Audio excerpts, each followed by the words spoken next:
Msichana, kuna hao wanaume ambao unakutana naye asubuhi, labda like unaenda zako kazini, unakutana naye, mnaongea vipi, mna exchange numbers. Baada ya hapo mchana unashangaa anakwambia utanipa lini sasa?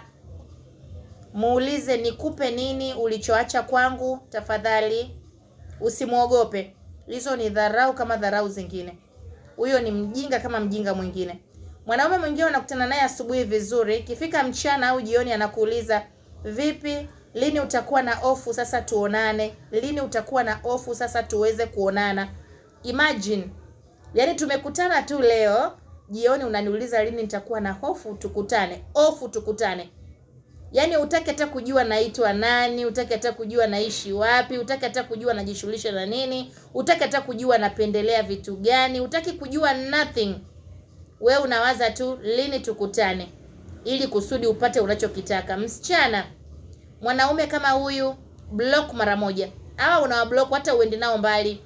Kuna yule ambaye ulishakuwa naye kwenye mahusiano tulisema usimblock ili ashuhudie mafanikio yako. Kuna huyu unakutana naye leo kwa leo, block. Hafai.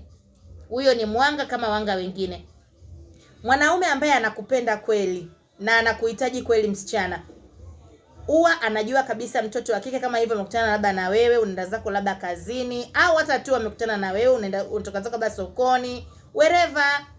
Lakini anajua kabisa like anatakiwa ajue baby girl unapenda nini. Kama ni mtu unaenda zako kazini, manake mchana utahitaji lunch. Like unapendelea kula nini lunch? Nataka nikuagizie hapo kiparcel cha kamsosi. Basi we utasema. Au unapendelea kunywa kinywaji gani? Natamani ni mtume hapo mtu akuletee kinywaji, au natamani nikupitishie kinywaji. Will you be comfortable? Hebu imagine mwanaume anakuuliza swali kama hilo like, "Samahani, unatumia kinywaji gani? Mimi jioni ndio natoka kazini. Nikupitishie kinywaji gani hapo? Au nikupitishie nini hapo ambacho utapenda, ambacho nikikupitishia you gonna feel good?"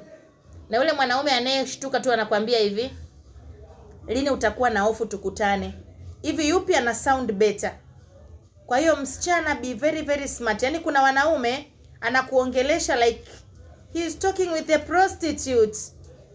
Yaani be very very smart. Yaani wanaume wana tabia ya kuona kila mwanamke ni prostitute. Usikubali kudhalilika. Yaani hakikisha unamdhalilisha yeye. Akiuliza maswali ya kijinga, block. Mwanaume anayekupenda atataka kujua kwanza unapendelea nini, atataka kukujua vizuri, atataka kupata some time to know you better, nothing else.